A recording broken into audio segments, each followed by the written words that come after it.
এদের অবস্থা কেন? জিবরাইল আমার বলল পয়গম্বর এদের অবস্থা হলো এরা উম্মতের ওই সমস্ত মহিলা যারা দুনিয়ায় কাপড় থাকা সত্ত্বেও বুকের উপরে কাপড় ব্যবহার করে নাই। এর নবীর উম্মতের দল।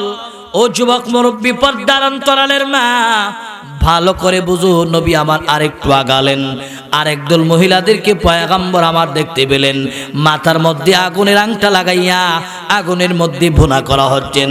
রাহমাতাল লিল আলামিন আমার জিবরাইলকে বললেন, জিবরাইল এদের হালত কেন? আল্লাহর নবীকে জিবরাইল বললেন, পয়গম্বর এদের অবস্থা হলো এরা উম্মতের ওই সমস্ত মহিলা যারা দুনিয়ায় কাপড় থাকা সত্ত্বেও মাথার মধ্যে কাপড় ব্যবহার করে নাই, পরপুরুষের সামনে নিজের এলোমেলো চুল খুলে ঘুরলেন। পয়গম্বর এই কারণে তাদেরকে মাথার মধ্যে আগুনের আংটা লাগায় আগুনে ভাজি করা হয়। এর নবীর উম্মতের দল।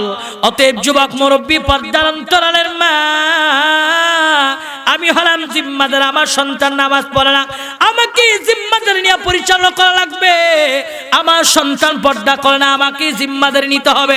এর নবীর উম্মতের দল, যদি জিম্মাদারি নিয়ে সন্তান পরিচালনা করো, কিয়ামতের ময়দানে আল্লাহর পার্লামেন্টে 4 জন জিম্মাদারের বিরুদ্ধে মামলা হবে, আল্লাহর আদালতে মামলা হবে। এর নবীর উম্মতের দল 1 নম্বর আব্বাজির বিরুদ্ধে কিয়ামতের ময়দানে মামলা হবে।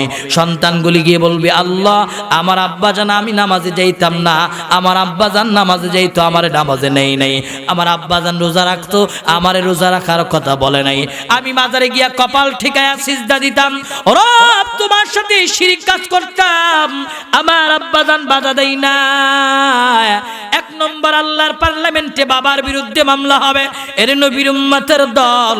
2 নম্বর আল্লাহর পার্লামেন্টে মামলা হবে ভাইজানের বিরুদ্ধে, বলবে আল্লাহ আমি আমার আব্বার অধীনস্থর পর আমি আমার ভাইজানের অধীনস্থ ছিলাম।